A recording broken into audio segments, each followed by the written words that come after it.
हमारे खुदावंद यीशु की अंजील मुक़द्दस मत्ती के मुताबिक उसका 5वां बाब 17 से 19 आयत तक। एक दिन यीशु ने अपने शागिर्दों से कहा कि ये ख्याल मत करो कि मैं तौरात और सहाइफ अंबिया को मनसूख करने आया हूँ।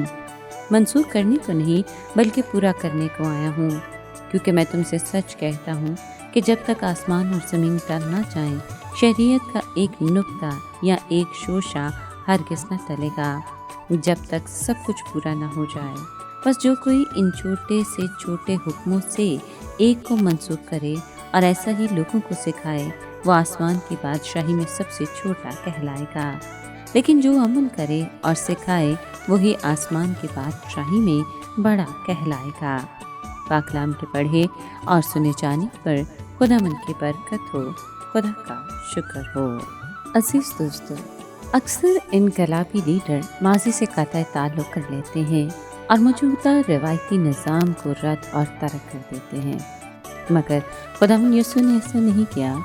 उसने मूसा की शरीयत को सरबुलंद रखा और जोर दिया कि उसे पूरा किया जाए। उसने वाज़े किया और ताकीदी तौर पर कहा कि एक नुक्ता या एक शोशा तौरात से हरगिज़ न टलेगा जब तक सब कुछ पूरा न हो जाए।